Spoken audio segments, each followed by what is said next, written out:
Hello বন্ধুরা, কেমন আছো তোমরা সবাই? আশা করছি তোমরা সবাই খুব ভালো আছো, আর আমিও কিন্তু বেশ ভালো আছি। তো পিয়ার সংসারে আর একটা নতুন ব্লগে তোমাদের সকলকে জানাচ্ছি ওয়েলকাম।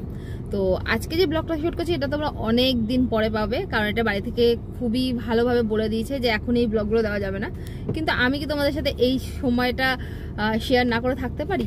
তো সেই জন্যই শ্যুট করা আরম্ভ করে দিয়েছি। তো এখন রয়েছে অন দ্য ওয়ে, যাচ্ছি দিদির বাড়িতে।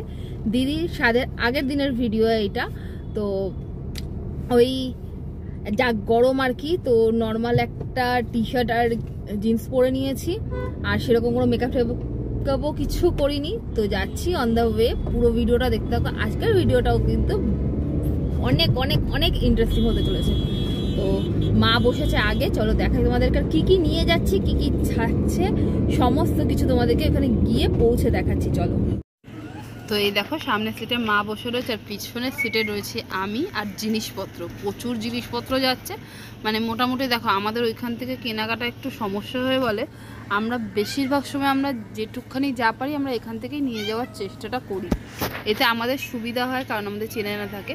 তো কথা বলতে বলতে আমরা বেলঘরিয়া এক্সপ্রেস ধরে নিয়েছি। এখান থেকে এখন সোজা যাব বারাসাত।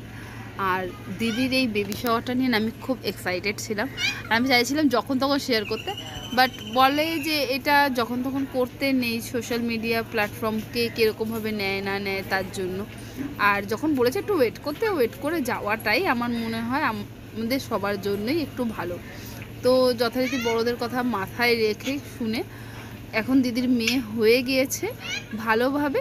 তো এখন আমার কাছে পারমিশন আছে যে আমি এই ভিডিওগুলো ছাড়তে পারি। দেন আমি তোমাদের সাথে টুকটুক করে এরকম ভিডিওগুলো ছাড়তে থাকবো। তো কথা না বাড়িয়ে চলো একবারে বাড়ি গিয়ে আবার তোমাদের সাথে দেখা করছি। চলে এসে দিদির বাড়িতে। তো কি কি নিয়ে এসে সেগুলো দেখাচ্ছি পরে, আগে যেগুলো রেডি করে নিয়ে এসেছি সেগুলো আগে তোমাদেরকে দেখিয়ে দিই। চলো দেখো, বাড়ি থেকে আমি এগুলো রেডি করে নিয়ে এসেছি। এখানে রয়েছে শাড়ি, মুটুক, টিপ, আলতা, সিঁদুর, নেল পালিশ, এই সমস্ত জিনিস, আর একখানা খাবার দাবারের ট্রে। আর যেহেতু 7 মাসের স্বাদ, ওই জন্য 7 রকমের ফল। আর এই যে গাছটা দেখছো, এই গাছটা আমাদের লাগে, তাই আমরা নিয়ে এসেছি। এছাড়াও কিছু জিনিসপত্র যেগুলো নিয়ে এসেছি, সেরকম ধরো কালকে খাওয়া দাওয়া যেরকম হবে তার জন্য জল ঠল এগুলো সব আমরা নিয়ে এসেছি। কিছু জিনিস আরও বাকি রয়েছে যেগুলো তোমাদের দাদাভাই নিয়ে আসবে। তো চলো এখন একটা টি ব্রেক নেওয়া যাক আগে।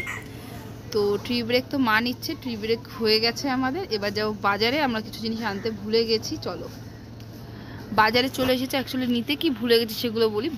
যে 7 রকম ভাজা হবে সেই ভাজার সবজি নিতে ভুলে গেছি, তাই সেগুলোই দিদির বাড়ির কাছে একটা দোকান আছে সেখানে এসেছি। বাড়ি চলো আগে, তারপর আবার কথা হচ্ছে। তো বাড়ি এসে বসে গিয়েছি টিফিন করতে, কারণ টিফিন করার পর অনেক কাজ আছে। টিফিনে আজকে ছিল মায়ের হাতের তৈরি চাউমিন। তো সেইগুলো খেয়ে নিয়ে চলো খাওয়া দাওয়া কমপ্লিট করে তোমাদেরকে দেখাই কি আছে। আচ্ছা, দিদিকে আমরা সাথে কী কী দিচ্ছি সেটা দেখো। এই যে একটা হাতা, মানে এটা মানে দিতে হয় আর কি বাপের বাড়ি থেকে। আর এইটার মধ্যে আমাদের দুধ কলা দিতে লাগে মা মনসাকে।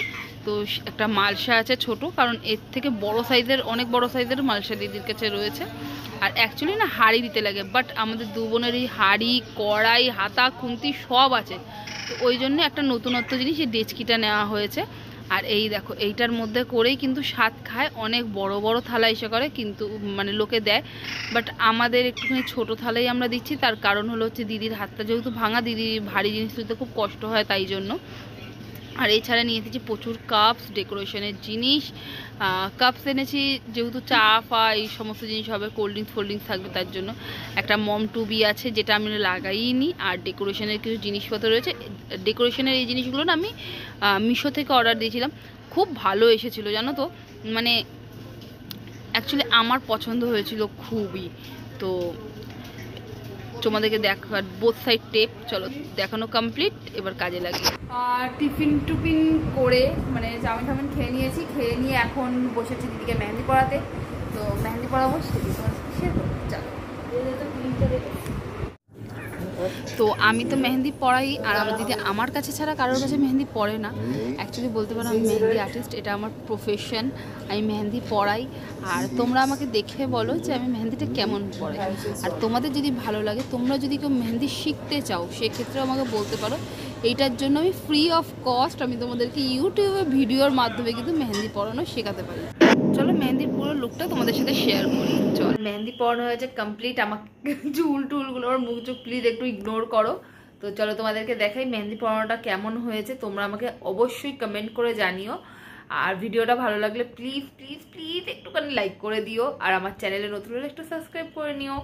তো চলো তোমাদেরকে মেহেন্দিটা দেখাই, দেখি আজকের মতো ব্লগটা এখানেই এন্ড করি। বিয়ে বাড়ি, সরস্বতী পুজো এই সমস্ত জায়গায় তো প্রচুর মেহেন্দি পরিয়েছি, বাট এটা আমার প্রথম বেবি শাওয়ারের মেহেন্দি পরিয়েছি। আর এখানে আমি কিছু ফিগার মোটিভস করেছি, আর আমার দিদি এতটাই অধৈর্য হয়ে গিয়েছিল যে বাধ্য হয়ে আমাকে একটুখানি শর্ট ফর্মে মারতে হয়েছে, আর কিছুই না। বাট কেমন লেগেছে ওভারঅল তোমাদের ভিডিওটা বা মেহেন্দি ডিজাইনটা, সেটা অবশ্যই আমাকে জানিও। আর এইটাও জানিও যে তোমরা আমার কাছ থেকে মেহেন্দি শিখতে চাও কিনা, তাহলে আমি এইটার জন্য আলাদা একটা ভিডিও করব।